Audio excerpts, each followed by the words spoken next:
하나님 말씀은 에베소서 6장 1절에서 12절입니다. 에베소서 6장 1절부터 제가 봉독하겠습니다. 자녀들아, 주님 안에서 너희의 부모에게 순종하여라. 이것이 옳은 일이다.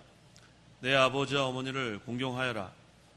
이것은 약속이 있는 첫 계명이니 내가 잘되고 땅에서 장수하게 하려는 것이다. 또한 아비들아, 너희의 자녀들을 노엽게 하지 말고 주님의 훈계와 교육으로 양육하여라.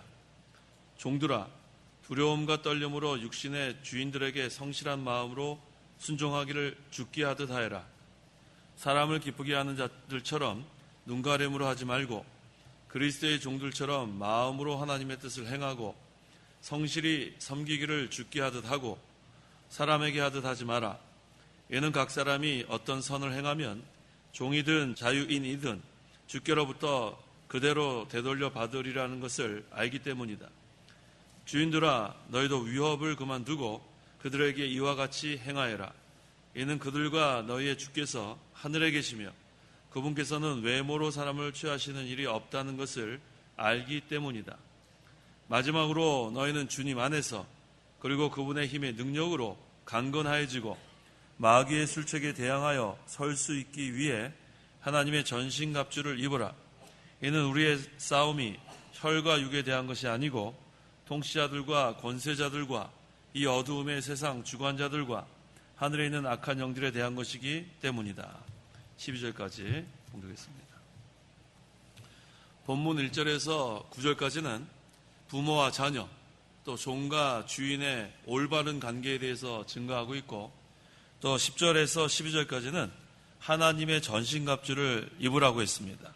그러므로 이 시간 증거의 말씀의 제목은 올바른 관계를 가질 것과 하나님의 전신갑주를 입을 것, 올바른 관계를 가질 것과 하나님의 전신갑주를 입을 것이란 제목으로 말씀 증거하겠습니다.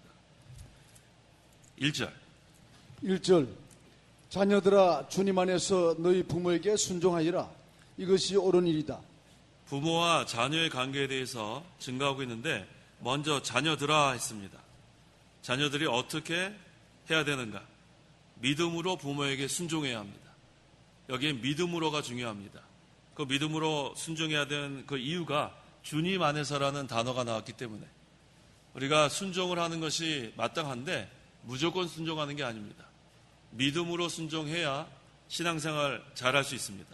그래서 자녀들은 믿음으로 부모에게 순종하라. 하나님의 말씀에 어긋나는 것은 순종하지 않아야 돼요. 예를 들어서 주일 성수해야 되는데 부모님이 주일 성수 못하게 하면 그건 부모님의 말씀을 순종하는 것이 아니라 주일 성수하는 것이 믿음으로 순종하는 겁니다. 그래서 믿음으로 부모에게 순종하는 것은 성경 말씀대로, 성경 말씀에 어긋나지 않는 한도 내에서 순종하는 겁니다. 그 다음에 2절에 내 아버지와 어머니를 공경하여라. 이것은 약속이 있는 첫 계명이니 순종은 믿음으로 순종하고 공경하는 것은 무조건 공경하는 거예요. 그것은 도덕적인 면을 말합니다. 이 순종하는 것은 믿음 생활한 면을 얘기하는 거고, 공경하는 것은 도덕적인 면, 사람이 도덕적으로 부모님께 무조건 공경하는 거예요. 그것은 따지는 것이 아닙니다. 부모님이 혹시 자기한테 잘 이렇게 모든 것을 주지 못할지라도, 가난할지라도, 아무것도 공급하지 못할지라도 공경하는 거예요. 이것은 도덕적으로 무조건 공경하는 거예요. 그래서 아까 순종하는 것은 믿음으로 순종하는 거고, 부모님을 공경하는 것은 무조건 공경하는 겁니다. 그래서 여기 2절 하반절에 이것은 약속이 있는 첫 계명이니, 10계명은 1계명에서 4계명은 하나님에 대한 계명, 그리고 5계명에서 10계명은 사람에 대한 계명인데, 사람에 대한 계명 중에 첫 번째, 첫 계명이 바로 부모를 공경하라예요. 이것은 무조건 공경하는 겁니다. 그래서 이렇게 공경할 때에 이것은 약속이 있는 첫 계명이다. 어떤 약속을 주셨는가? 3절 읽어보세요. 3절 내가 잘되고 땅에서 장수하게 하려는 것이다. 부모를 공경하면 잘되고 땅에서 장수한다고 약속이 주어졌습니다. 그래서 우리가 부모님을 순종할 때는 믿음으로 성경에 어긋나지 않는 한도 내에서 순종하고, 부모님을 공경할 때는 무조건 공경하는 거예요. 잘해줘도 공경, 못해주셔도 공경. 어떠한 환경에서도 부모님은 공경해야 합니다. 그래서 출애굽기 20장 12절에 내 부모를 공경하여라. 그러면 여호와 내 하나님이 내가 준 땅에서 내 생명이 길 것이다.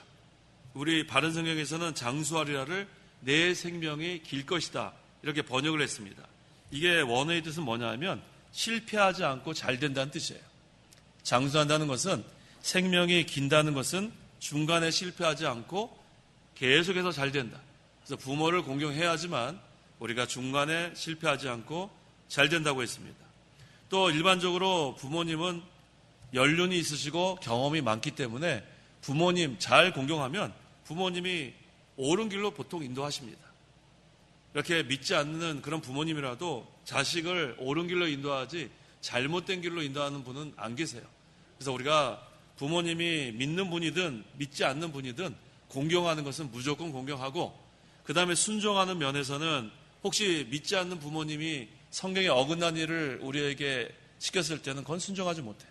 말씀에 어긋나는 경우에는, 그 외에는 우리가 항상 부모님을 공경하는 것, 이것이 성경에서 우리에게 가르쳐주는 겁니다.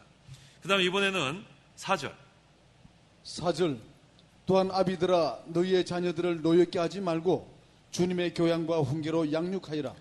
1절에서 3절에는 자녀들에게 명령하는 거고 권면하는 거고, 그 다음에 4절에는 부모님께 권면하는 거예요.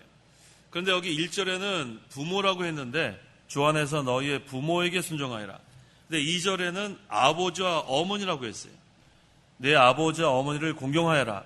그런데 4절에는 아비들아 하고 여기서 명령하고 또 권면합니다. 왜 여기서 아비들이라고 했을까? 그 당시에 우리가 그 문화를 이해해야 합니다. 이 아버지를 대표로 생각합니다. 그걸 이해하고 이걸 이해해야 돼요. 아버지가 가정의 대표고 또 아버지가 자녀의 양육에 책임이 있음을 여기서 강조하는 겁니다. 그래서 이것은 아비들아 했지만 부모 모두에게 해당되는 그런 말씀으로 우리가 이해하면 되겠습니다. 그래서 여기 먼저 믿는 부모는 여기서 자녀들을 노엽게 하지 말고라고 했어요. 여기서 믿는 부모, 특별히 에베소서는 우리 믿는 부모에게 지금 이렇게 권면하는 거예요. 자녀들에게 부당한 것을 억압적으로 시키지 말라는 거예요. 억압적으로 무조건 해라, 그렇게 강요하지 말라는 거. 그 다음에 또 매를 들 때 함부로 매를 들면 안 돼요. 자기가 무슨 억울한 일을 당했든지 또 사회생활하면서 스트레스를 받았든지, 그래서 그런 것을 감정적으로 그러한 자녀들에게 그렇게 혈기로 구타하면 안 된다. 그렇게 우리가 이해를 해야 합니다. 그렇다면 어떻게 자녀들을 양육하는가? 하반절에 주님의 교양과 훈계로 양육하여라. 이 교양과 훈계로 양육하라는 것은 뭐냐 하면은 하나님의 말씀으로 양육하라는 거예요. 우리 디모데 전서 한번 찾아볼까요? 디모데 후서 3장 15절에서 17절. 15절. 또 내가 어려서부터 성경을 알았으니 성경은 너희 그리스도 예수님에 대한 믿음으로 말미암아 너희에게 구원이 이르는 지혜가 있게 한다. 모든 성경은 하나님의 영감으로 된 것으로 교훈과 책망과 바르게 함과 의로 교육하기에 유익하니 이는 하나님의 사람으로 온전하게 하며 모든 선한 일을 위하여 준비되게 하려는 것이다. 여기에 교양과 훈계가 다 포함이 됩니다. 내가 어려서부터 성경을 알았으니 성경은 능히 그리스도 예수님에 대한 믿음으로 말미암아 너에게 구원에 이르는 지혜가 있게 한다. 모든 성경은 하나님의 영감으로 된 것으로, 그 다음에 여기 교양과 훈계가 다 나와요. 교훈은 교양에 해당되는 거고 책망은 훈계에 해당되는 거예요. 여기 지금 본문에 교양과 훈계로 양육하라고 했는데 주님의 교양과 훈계는 여기 디모데후서 3장에 있는 말씀에서는 교훈과 책망. 그래서 자녀를 양육할 때는 교훈을 할 때도 있고 책망할 때도 있어야 돼요. 하나님 말씀으로 교훈하고 또 잘못됐을 때는 훈계해야 합니다. 잘못된 길을 가고 있는데도 그냥 사랑한다고 해서 내버려 두면 그것은 하나님의 사람으로 온전하게 되는데 흠이 있습니다. 그래서 여기 디모데후서에 있는 말씀대로 성경 말씀이 우리를 교훈하고 책망하는 것과 마찬가지로 이 부모가 자녀들을 양육할 때에도 주님의 교양과 훈계 하나만 있으면 안 돼요. 교훈과 책망이 있어야 되는 것처럼 교양과 훈계 두 가지 다 여기에 포함이 되어야 합니다. 그래서 믿는 부모는 첫째 성경 말씀으로 이 아이들을 양육하고, 이게 주님이라는 그 앞에 해당되는 거고, 그 다음엔 교양과 훈계, 교훈과 책망으로 잘못했을 때는 책망도 하고 훈계도 하고, 그 다음에 하나님의 말씀으로 양육을 잘 하라는 그런 뜻입니다. 그래서 1절에서 4절은 부모와 자녀와의 관계에 대해서 증거하고 있고, 그 다음에 두 번째 5절에서 9절은 종과 주인의 관계에 대해서 증거합니다. 5절 5절 종들아 두려움과 떨림으로 육신의 주인들에게 성실한 마음으로 순종하기를 주께 하듯 하여라. 인간의 모든 제도는 하나님께서 제정하신 거예요. 그래서 하나님께서 제정하신 그러한 제도를 우리는 잘 순종해야 합니다. 그래서 특별히 이 성도에게 하시는 말씀이기 때문에 성도는 하나님께서 제정하신 이 제도를 순종하라는 거예요. 그래서 로마서 13장 1절과 2절에 각 사람은 위에 있는 권세들에게 복종하여라. 하나님께로부터 오지 않은 권세가 없으니 이미 있는 권세들도 다 하나님께서 정하신 것이다. 그러므로 권세를 거역하는 자는 하나님께서 정하신 것을 거역하는 것이니 거역하는 자들은 스스로 심판을 받게 될 것이다. 하나님이 세워놓은 이 제도, 이것을 잘 순종하라는 거예요. 그 이유가 있습니다. 하나님은 질서의 하나님이기 때문에. 하나님은 이 세상을 창조하실 때도 질서대로 창조했습니다. 첫째 날부터 여섯째 날까지 순서대로, 질서대로 창조하시고 마지막 날에는 쉬었다고 했어요. 안식했다고 했어요. 그래서 우리 믿는 성도들도 마찬가지예요. 월요일부터 토요일까지는 열심히 일하고, 이게 하나님께서 우리에게 정하신 제도예요. 근데 마지막 날에는 안식하신 것처럼 주일은 성수하는 거예요. 그래야 우리가 하늘로부터 내리는 참된 안식도 누리고, 그 다음에 우리 인간이 또 이렇게 육체가 다 연약합니다. 무조건 7일 다 일하게 되면 그 다음에 쓰러지지 않을 사람 한 명도 없어요. 그래서 하나님께서 세워놓으신 이 제도, 그 다음에 질서대로 우리가 모든 것을 해나가야 합니다. 그래서 여기 종들아 한 것을 보니까 이 종들은 어떻게 해야 되는가? 두려움과 떨림으로 육신의 주인에게 마음으로 순종하라고 했어요. 이 마음으로 순종하는 게 중요합니다. 마음으로 순종해야지 할 수 없이 일하면은 본인도 힘이 들고 또 주인이 시키는 거 제대로 할 수도 없어요. 그래서 이 종들이 해야 되는 것은 항상 마음으로 순종해야 돼요. 이것은 세상의 육신 내 그러한 주인에게만 그렇게 하는 것이 아니라 하나님께도 그렇게 하는 거예요. 그 6절 읽어보세요. 6절 사람을 기쁘게 하는 자들처럼 눈가림으로 하지 말고 그리스도의 종들처럼 마음으로 하나님의 뜻을 행하고. 네, 하나님께 순종할 때도 마음으로 하는 거예요. 육신의 주인에게 할 때에도 마음으로 하고, 그 다음에 하나님의 뜻을 행할 때도 마음으로 하고. 왜? 하나님은 외모를 보지 않고 뭘 보신다고 했어요? 중심이 바로 뭐라고 했어요? 마음이라고 했어요. 여기서 중심은 센터가 아니고 하트예요. 그걸 우리가 알아야 돼요. 중심을 본다는 것은 하나님 중심 어디를 보겠어요? 우리의 마음을 본다는 뜻이에요. 그래서 우리가 육신의 그러한 주인들 우리가 순종할 때도 마음으로 순종하고, 또 하나님께 순종할 때도 마음으로 순종하는 것이 하나님 앞에 바로 하는 겁니다. 그래서 볼 때도 우리가 자기 일을 잘하고 보지 않을 때도 잘해야 돼요. 여기 뭐라고 했냐면은 눈가림으로 하지 말고라고 했죠. 사람을 보이게 하려고 그렇게 일하면 안 됩니다. 누가 보든지 안 보든지 누구는 보고 계세요? 사람은 보지 못하지만 누구는 보고 계세요? 하나님은 보고 계신다. 우리가 그거를 항상 어떻게 표현하면 되냐면 하나님 앞에서 하라는 거예요. 하나님 앞에서. 여기 지금 두렵고 떨림으로라는 것이 경외한다는 뜻이죠. 자, 지난 수요일 날 경외의 뜻을 말씀드렸죠. 경외의 뜻이 뭐예요? 항상 하나님 앞에서 행하고 그 다음에 하나님 뜻을 순종하라. 이게 경외의 뜻이에요. 우리가 보통 경외하면은 여기 있는 말씀처럼 두렵고 떨림으로 섬기는 것만 경외로 알고 있는데, 경외의 뜻을 우리가 이렇게 정리하는 게 좋겠습니다. 항상 하나님 앞에서 살고 하나님의 뜻에 순종하는 것이 경외예요. 왜? 하나님 앞에서 살게 되면 두렵고 떨림으로 섬기게 돼 있어요. 사람은 보지 못하지만 하나님은 보기 때문에 하나님을 경외하는 사람은 항상 하나님 앞에서 살게 돼 있고 하나님 앞에서 사는 사람이 하나님의 뜻대로 순종하게 돼 있습니다. 그래서 하나님을 경외한다는 것은 한번 따라해 보세요. 경외는 항상 하나님 앞에서 살고 하나님의 뜻을 순종하는 것이다. 예.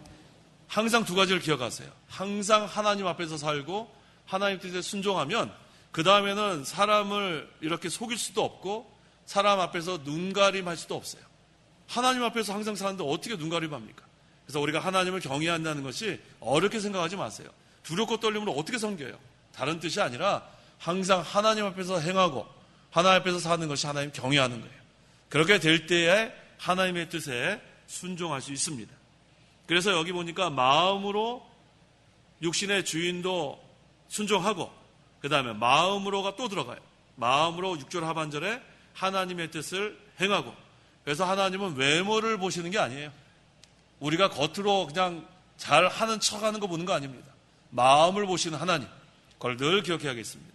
7절 7절 성실히 섬기기를 주께 하듯 하고 사람에게 하듯 하지 마라. 자, 성실히 섬기기를 주께 하듯 하고. 그래서 우리가 무슨 일을 할 때에는 주님께 하는 것처럼, 이거 다른 말로 하면 하나님 앞에서 하라는 거예요. 우리가 속이지 말라는 거예요. 자기에게 맡겨진 일이 있으면 그것을 속이지 말고 시간만 때우지 말고 항상 마음으로 이것을 잘해야겠다는 그런 마음이 중요한 거예요. 그렇게 하면은 주께 하듯 하게 돼 있습니다. 그래서 우리가 어렵게 생각할 필요 없어요. 두렵고 떨림으로 한다, 뭐 경외한다, 그렇게 어려운 말을 쓸 게 아니라 항상 하나님 앞에서 모든 걸 행하는데 어떻게 속입니까? 하나님이 다 보고 계시는데 그런 마음으로 모든 일을 하면 성실히 섬기기를 주께 하듯 할 수 있습니다. 그걸 늘 기억해야겠습니다. 8절 8절 이는 각 사람이 어떤 선을 행하면 종이든 자유인이든 주께로부터 그대로 되돌려 받으리라는 것을 알기 때문이다. 네, 각 사람이 선을 행하면 거기에 대해 하나님의 상급이 있어요. 우리 성경에서 선을 행한다는 것은 하나님을 기쁘시게 한다는 뜻이 있고 하나님의 뜻에 순종한다는 뜻이 있어요. 그래서 하나님을 기쁘시게 하면 거기에 대한 상급이 반드시 있습니다. 하나님의 뜻대로 행하면 거기에 대해서 반드시 상급이 있습니다. 그래서 종이든 자유이든 차별이 없어요.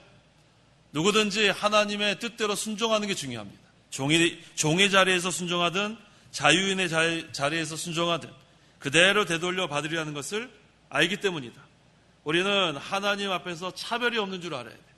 그래서 항상 우리는 선을 행하는 자, 그럴 때 하나님께서 거기에 대한 상급이 있습니다. 9절 주인들아 너희도 이업을 그만두고 그들에게 이와 같이 행하여라. 이는 그들과 너희의 주께서 하늘에 계시며 그분께서는 외모로 사람을 취하시는 일이 없다는 것을 알기 때문이다. 자, 이번에는 주인들에게 뭐라고 말씀하고 계십니까? 자, 너희의 주께서 하늘에 계시며 라고 했죠.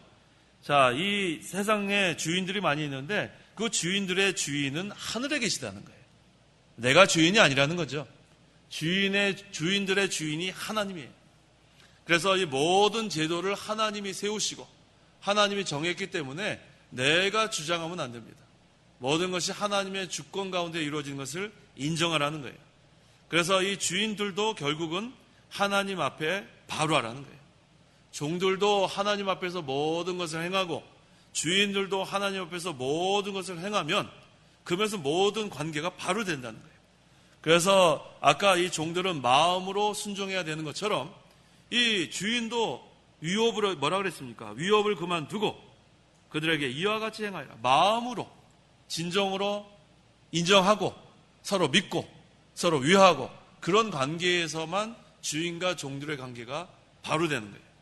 주인은 종들을 의심하고 또 종들은 주인에게 눈가림만 하고 이것은 올바른 관계가 될 수 없습니다. 그래서 이 종들은 마음으로 주인에게 순종하고 또 이 주인들도 위협을 그만두고 모든 것을 바로 다 이렇게 인정하고 그렇게 해나가면 이 주인과 이 종의 관계가 바로 설 수 있다는 겁니다. 그런데 이렇게 하지 못하면 그것은 종들도 하나님 앞에 책망을 받을 거고 또 주인들도 역시 책망을 받게 돼 있어요. 그래서 우리는 항상 하나님 앞에서 모든 일을 바로 하면 이 올바른 관계가 성립이 됩니다. 그분께서는 외모로 사람을 취하시는 일이 없다는 것을 알기 때문이다. 아까 말씀드린 것 똑같은 거예요. 하나님은 외모를 보지 않고 뭐를 보신다고요? 중심이 뭐라고 했어요? 마음을 보신다. 그러니까 우리는 항상 마음이 서로 이렇게 마음으로 진정으로 그런 뜻이죠. 마음이 서로 통해야지 종들도 억지로 하고 그 다음에 주인도 위협을 가하고 이렇게 되면은 마음으로 이렇게 모든 것을 할 수 없습니다. 그래서 우리가 하나님 앞에서 모든 것을 행해야지만 마음으로 종들도 주인을 섬기고 또 주인도 마음으로 종들을 대할 수가 있습니다. 자, 그래서 이 1절에서 이 9절까지는 이 올바른 관계에 대해서 증거하는 거예요. 올바른 관계. 그래서 부모와 자녀의 관계, 그 다음에 주인과 종들과의 관계, 이것이 바로 돼야 우리는 모든 그런 믿는 사람들 가운데서도 또 믿지 않는 사람들 가운데서도 특별히 하나님 앞에 인정을 받을 수가 있습니다. 자, 그 다음에 이제 10절부터는 하나님의 전신갑주를 입어라. 거기에 대해서 증거합니다. 10절 마지막으로 너희는 주님 안에서 그리고 그분의 힘의 능력으로 강건하여지고. 자, 바울이 이 앞에서 여러 가지 교훈을 증거했어요. 올바른 관계 어떻게 해야 된다. 또 그 앞에서도 아내와 남편과의 우리 관계 지난주에 증거했죠. 그 다음에 옛사람과 새사람에 대해서, 그 다음에 어떻게 기도를 해야 되는가, 또 그리스도 안에서 하나가 되고 또 우리가 구원받은 것은 하나님의 은혜고 선물이고, 그 다음에 감사와 기도, 뭐 여러 가지 교훈을 다 증거했습니다. 그 다음에 이제 6장에서도 마지막 부분에 가가지고 제일 중요한 것을 여기서 증거하는 거예요. 그래서 여기서 뭘로 시작하냐면 마지막으로 하고 시작하는 거예요. 지금까지도 중요한 것을 많이 증거했는데 그 가운데서도 마지막으로 증거하는 것이 그만큼 중요합니다. 그렇다면 마지막으로 사도 바울이 증거하는 것이 무엇인가? 선한 싸움을 싸우라는 거예요. 마지막으로 증거하는 것이 선한 싸움을 싸우라. 그런데 여기 보니까 이 선한 싸움은 어떻게 싸우는 싸움인가? 마지막으로 너희는 주님 안에서가 들어가요. 주님 안에서. 선한 싸움을 싸울 수 있는 자의 자격이 여기 나오는 거예요. 주님 안에서. 이게 무슨 뜻인가? 이것은 그리스도와의 연합을 뜻합니다. 선한 싸움을 싸울 수 있는 자격은 예수님을 믿어서 그리스도와 연합된 사람만 싸울 수가 있습니다. 싸움의 대상이 누구예요? 싸움의 대상, 마귀예요. 싸움의 대상이 마귀이기 때문에 이 싸움은 영적 싸움이에요.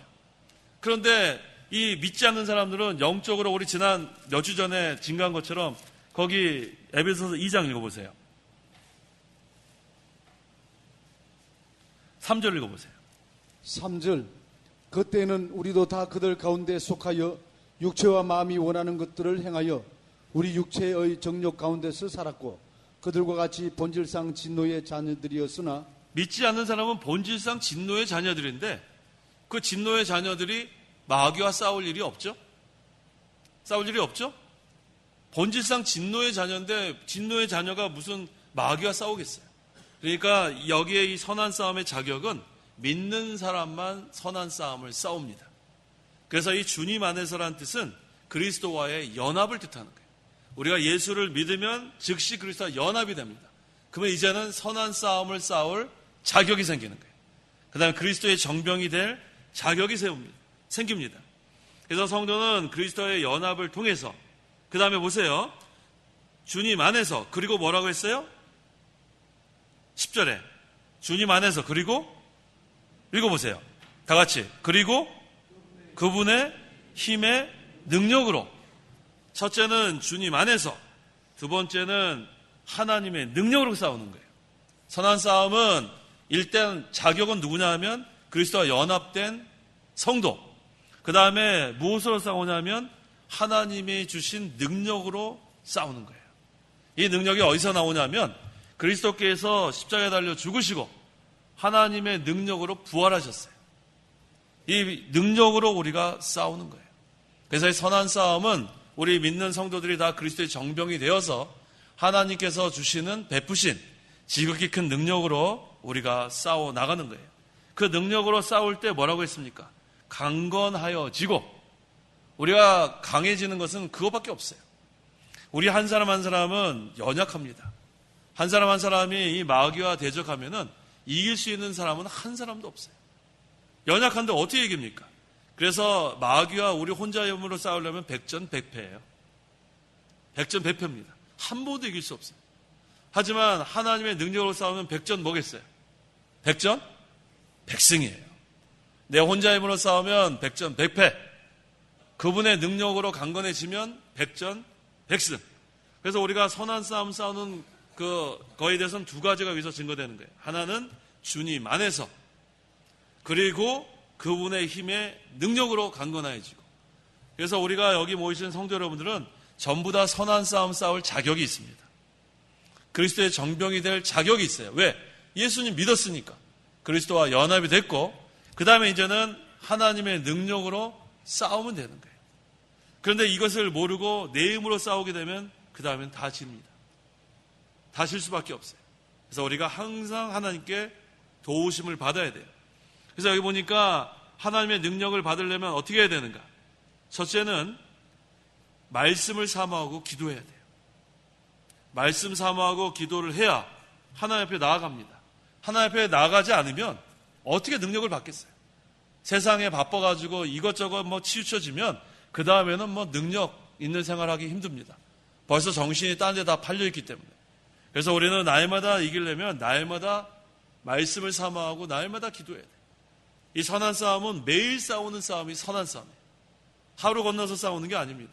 매일 싸우는 거예요. 그래서 아침에 일어나면 우리가 기도하는 거예요. 그래서 은혜의 보좌 앞에 나아가서 때를 따라 돕는 은혜를 받고, 그 다음에 두 번째, 하나님이 주신 능력으로 싸워야 돼요. 내 혈기로 싸우면, 여기 나중에 나오는데, 이 싸움은 혈과 육의 싸움이 아닙니다.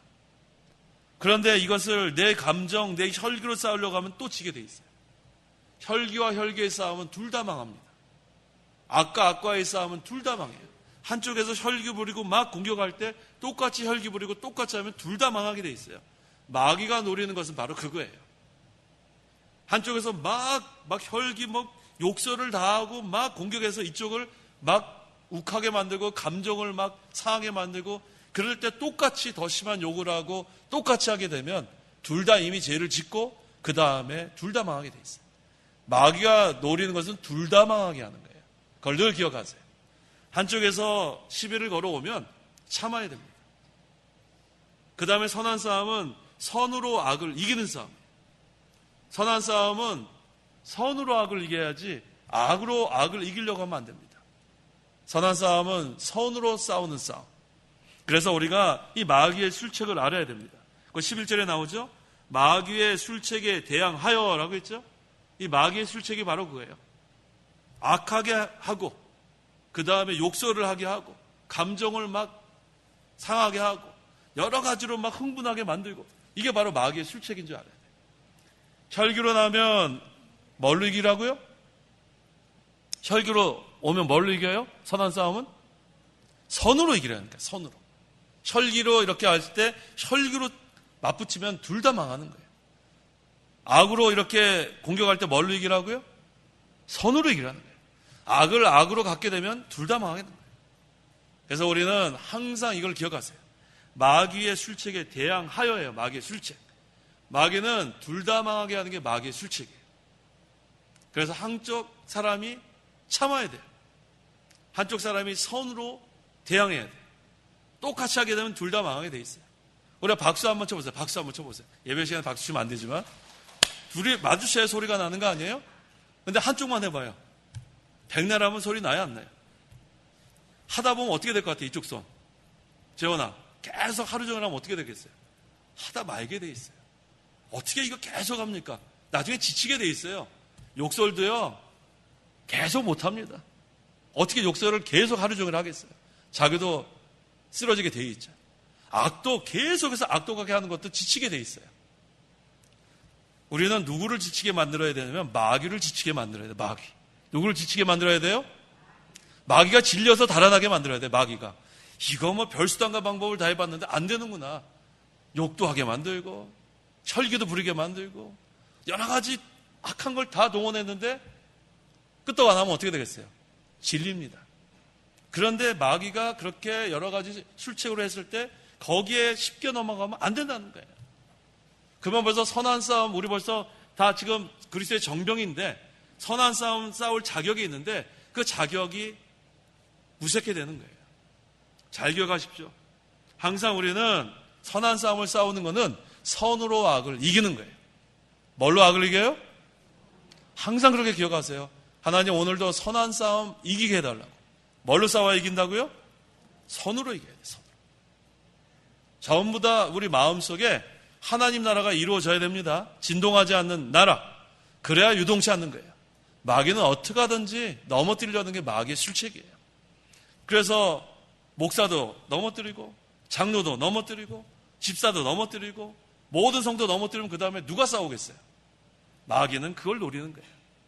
그러니까 마귀한테 지면 안 되겠습니다. 선한 싸움은 선으로 악을 이기는 싸움, 그 다음에 하나님의 능력으로 싸우는 싸움, 그걸 늘 기억하세요. 11절 마귀의 술책에 대항하여 설 수 있게 하기 위해 하나님의 전신갑주를 입으라. 그 다음에 이제 우리가 어떻게 되는가? 하나님의 전신갑주를 입어야 돼요. 그래서 하나님의 전신갑주라고 했죠? 이 전신갑주는 완전 무장을 가리키는 거예요. 따라해 보십시오. 완전 무장. 허점이 있으면 안 돼요. 허점이 있으면 어떻게 되는가? 그곳에 상처를 입게 돼 있어요. 완전 무장을 해야 상처가 없습니다. 우리 다윗과 골리앗이 싸웠죠? 싸웠어요? 안 싸웠어요? 다윗은 그때 무기가 없었어요. 사울이 너무나 등치가 커가지고 사울 것은 입을 수도 없었어요. 뭐 가지고 나갔어요? 물맷돌 갖고 나갔죠. 그때 골리앗이 완전 무장했으면 다윗이 이길 수가 없었어요. 맞죠? 완전 무장 못했어요. 어디에 허점이 있었죠? 어디에 허점이 있었죠? 급소에 허점이 있었어요. 만약에 거기까지 이렇게 완전 무장했으면 다윗이 골리앗을 이길 수가 없었죠. 그런데 완전 무장 못하니까 다윗이 던진 물맷돌에 급소를 맞고 거기서 직사한 거예요. 자, 우리가 허점을 드러내면 안 됩니다. 하나님의 전신갑주를 입어야 돼요. 완전 무장을 해야 합니다. 그래야 이 선한 싸움, 영적 싸움에서 상처를 입지 않는 거예요. 이 마귀가 노리는 것은 허점입니다. 허점을 노리는 거예요. 그래서 우리는 잠시 동안도 부주의 방심하면 안 돼요. 잠깐 방심할 때 허점이 노출되는 거예요. 그래서 항상 깨어 기도하라. 베드로전서 5장 8절 9절. 8절 정신을 차리고 깨어있으라. 너희의 대적마귀가 우는 사자같이 두루다니며 삼킬 자를 찾고 있으니 너희는 믿음으로 굳게 서서 마귀를 대적하리라.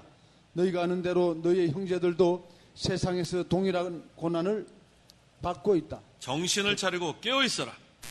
졸고 있으면 허점이 드러납니다. 신앙의 잠이 들어도 허점이 드러납니다. 부주의 방심에도 허점이 드러나요. 그래서 정신을 차리고 깨어서 있어라. 뭘 하라는 거는 기도하라는 거예요. 항상 깨어 기도하고, 그 다음에 마귀는 지금 어떻게 하든지 삼키려고 돌아다닙니다. 그 다음에 우리는 이 마귀를 믿음으로 대적해야 합니다. 그런데 이것이 마귀가 한 사람만 공격하는 게 아니에요. 거기 9절에 뭐라고 했어요? 너의 형제들도 세상에서 동일한 고난을 겪고 있다. 나만 지금 마귀의 공격을 받고 있다고 생각하지 말고 다 똑같이 공격을 받고 있는데 우리는 다 똑같이 깨어 기도하라는 거예요. 정신을 차리고. 그러면은 허점 있는 그러한 성도들이 하나하나 넘어가요. 목사를 제일 공격을 심하게 하겠죠? 그 다음에 장로, 집사, 뭐 얼마나 이 마귀는 넘어뜨리려고 공격을 하겠습니까? 별 수단과 방법을 다 쓰게 돼 있어요. 왜? 하나 넘어뜨리면 그만큼 자기가 승리하니까. 그래서 우리가 정신을 차리고 깨어 기도하고, 그 다음에 이 마귀가 하는 그러한 수법, 이 세 가지를 우리가 알아야 돼요. 이걸 잘 기억하세요. 마귀가 어떠한 방법으로 하는가? 첫째는 마귀는 성도를 대적합니다. 스가랴 3장 1절. 스가랴 3장 1절. 여호와께서 그분의 천사 앞에서 있는 대제사장 여호수아를 내게 보여주셨고, 사탄은 마귀를 말하는 거예요. 그의 오른편에 서서 여호수아를 대적하고 있었다. 마귀는 항상 우리를 대적하는 거예요. 그래서 우리의 싸움의 대상이 마귀라는 것을 분명히 알아야 돼요. 그 다음에 마귀가 어떤 어떻게 우리를 또 하는가? 두 번째, 참소합니다. 욥기 1장 9절. 9절 사탄이 여호와께 대답하여 말했다. 욥이 까닭없이 하나님을 경외하겠습니까? 욥은 까닭없이 하나님 경외했는데 마귀는 어떻게 하든지 참소하는 거예요. 그 다음 세 번째, 마귀는 거짓말을 만들어서 사람을 이용해서 역사합니다. 사도행전 6장 10절 11절. 10절 스데반이 지혜와 성령으로 말하는 것을 그들이 당해낼 수 없었으므로 그들이 사람을 매수하여 그가 모세와 하나님께 대하여 모독적인 말들을 하는 것을 우리가 들었다라고 말하게 하였다. 마귀는 이와 같이 사람 속에 거짓말을 만들어내서 속이게 하는 것. 이게 마귀의 수법이에요. 세 가지 기억하세요. 마귀가 어떻게 우리를 공격하는가? 첫째는 우리를 대적하고, 두 번째는 참소하고, 세 번째는 거짓말을 이용해서 사람들에게서 역사하는 것. 그걸 잘 기억하십시오. 자, 12절. 이는 우리의 싸움이 혈과 육에 대한 것이 아니요 통치자들과 권세자들과 이 어둠의 세상 주관자들과 하늘에 있는 악한 영들에 대한 것이기 때문이다. 예, 이미 증가한 것처럼 우리의 선한 싸움은 혈과 육에 대한 것이 아니라는 거예요. 혈과 육으로 싸우면은 마귀에 집니다. 혈기 부리면 안 돼요. 혈기로 시비를 걸어와도 똑같이 혈기 부리게 되면 그 다음엔 둘 다 망하는 거예요. 마귀가 항상 이용하는 방법입니다. 싸움의 대상은 마귀인 줄 알아야 돼요. 마귀가 대적하는 줄 알아야 합니다. 또 마귀가 참소하는 줄 알아야 돼요. 또 마귀가 거짓말하는 줄 알아야 돼요. 그래서 여기 통치자들과 권세자들과 이 어두움의 세상 주관자들이라고 했는데 마귀가 그들을 이용해서 역사하는 거예요. 그걸 우리가 항상 알아야 합니다. 그래서 이 통치자들과 이 권세자들은 그 당시에는 특별히 영지주의, 영은 깨끗하고 육신은 더럽다, 이렇게 주장하는 영지주의자들이 이 악의, 마귀의 그러한 종노릇을 했어요. 그래서 그때는 금욕주의, 독신주의 이런 것들을 막 이렇게 이 권세자들이 그렇게 하라고 막 권하는 그러한 시대였어요. 그거 역시 마귀가 역사하는 거예요. 왜 금욕주의 또 이런 독신주의를 그때 왜 하겠어요? 이 결혼제도는 하나님께서 제정하신 그런 창조 규례인데, 그러니까 마귀는 어떻게 하든지 질서를 무너뜨리고 여러 가지 제도를 무너뜨리고 무질서하게 만드는 것이 마귀 역사인 줄 알아야 합니다. 그래서 성도는 분별력이 있어야 돼요. 이게 마귀의 술책인가, 이 마귀의 공격인가, 이것을 분별하고 항상 정신을 차리고 깨어 기도하는 게 중요합니다. 그렇지 않으면 항상 마귀한테 질 수밖에 없어요. 분별하지 못하면. 하지만 우리가 항상 정신을 차리고 깨어 기도하면 하나님께서 분별력을 주시게 돼 있어요. 그래서 이것이 마귀 역사인지 아니면은 하나님의 역사인지 그걸 잘 분별해서 우리가 모든 것을 해나가야 돼요. 여기 하늘에 있는 악한 영들은 마귀를 가리키는 거예요. 항상 우리의 대적이 마귀인 줄 알아야 돼요. 마귀가 여러 가지 낙심하는 그러한 생각 넣어줄 때가 있어요. 사람이 낙심하게 되면 나중에는 쓰러집니다. 마귀가 노리는 게 그거예요. 계속해서 공격해서 나중에는 아이고 이제 진짜 못하겠다. 이거 뭐 도무지 이거 뭐 아유 막 입맛도 없고 그 다음에 몸에 힘도 다 빠지고 이제 뭐 아무 일도 못하게 만드는 게 마귀예요. 그럼 마귀가 이긴 거예요. 하지만 그때 번뜩 생각이 나야 돼. 이게 무슨 역사다? 마귀 역사구나. 이 마귀가 또 이거 쓰러뜨리는구나. 그때 정신을 차리고 또 기도하면 돼요. 하나님 도와주십시오. 또 마귀가 역사합니다. 그러면은 하나님이 그것도 한번 통과하게 해주십니다. 이것이 한 번만 있는 게 아니에요. 계속해서 공격이 있는 줄 알고 이 선한 싸움은 우리가 개인적으로는 이 세상 떠날 때까지 또 종말론적으로는 예수님 재림하실 때까지 선한 싸움은 계속됩니다. 그래서 이 마귀의 술책 우리가 항상 알아야 됩니다. 그래서 항상 분별하고 우리가 이 선한 싸움을 잘 싸우려면 하나님의 전신갑주를 입어야 돼요. 전신갑주가 뭐라고 했어요? 아까 네 글자로? 완전 무장이에요. 완전 무장. 완전 무장해서 허점을 노출하면 안 돼요. 골리앗이 완전 무장하지 않았기 때문에 급소에 맞아서 죽은 거예요. 다윗의 그 물맷돌이 뭐 대단한 거예요. 완전 무장하지 않았기 때문에 맞아 죽은 거예요. 우리도 허점 우습게 생각하면 안 돼요. 마귀가 그 허점을 노리고 있습니다. 그 허점을 공격당하면 우리도 넘어지게 돼 있어요. 그래서 항상 이 마귀의 허점을 노출되지 않도록 항상 깨어 기도하고 부주의방심하지 않고 하나님의 능력을 힘입어서 이기고 또 이기는 저희의 신앙생활이 되어야겠습니다. 기도하십시오. 기도하겠습니다. 하나님 아버지 감사합니다. 우리를 죄와 사망과 마귀의 권세에서 자유케 하시고 구원하여 주셔서 이제는 예수님을 믿어 그리스도와 연합이 되고 이제는 선한 싸움을 싸울 수 있는 자격 주심을 감사합니다.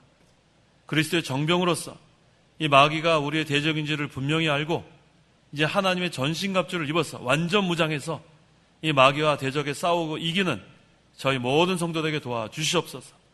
이 싸움은 혈과 육의 싸움이 아니라고 했사오니 악한 이 마귀가 또 사람들을 이용해서 혈과 육으로 싸우려고 하게 만들고 여러 가지 술책으로 넘어뜨리려고 할 때에도 분별하게 하여 주시고 주님 안에서 하나님의 능력을 힘입어서 우리가 마귀를 이기고 또 이기는 저희 모든 성도들에게 도와주시옵소서. 예수님의 이름으로 기도하옵나이다. 아멘. 찬송가 393장, 새 찬송가 350장, 393장, 350장.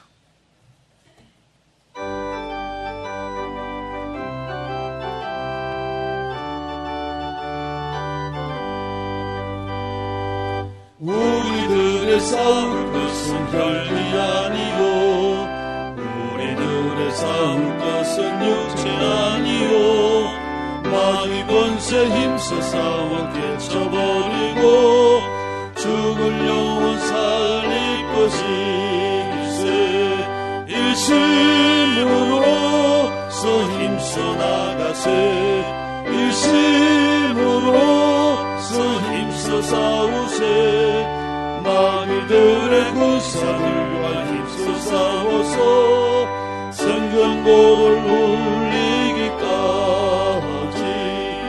우리들의 힘은 가고세가 아니요 우리들의 가진 검은 강철 아니요 하나님께 받아가진 평화의 복음 거룩하신 말씀이로다 일심으로서 힘써 나가세 일심으로서 힘써 싸우세 마귀들의 군사들과 힘써 싸워서 성경고를 울리기까지 악한 마귀 죄 아무리 당할지라도 우리들의 대장 예수 앞서가시니 두려 말고 용기 있게 힘써 싸우세 최후 승리 얻을 때까지 일심으로서 힘써 나가세 일심으로서 힘써 싸우세 마귀들의 군사들과 힘써 싸워서 성경고를 울리기까지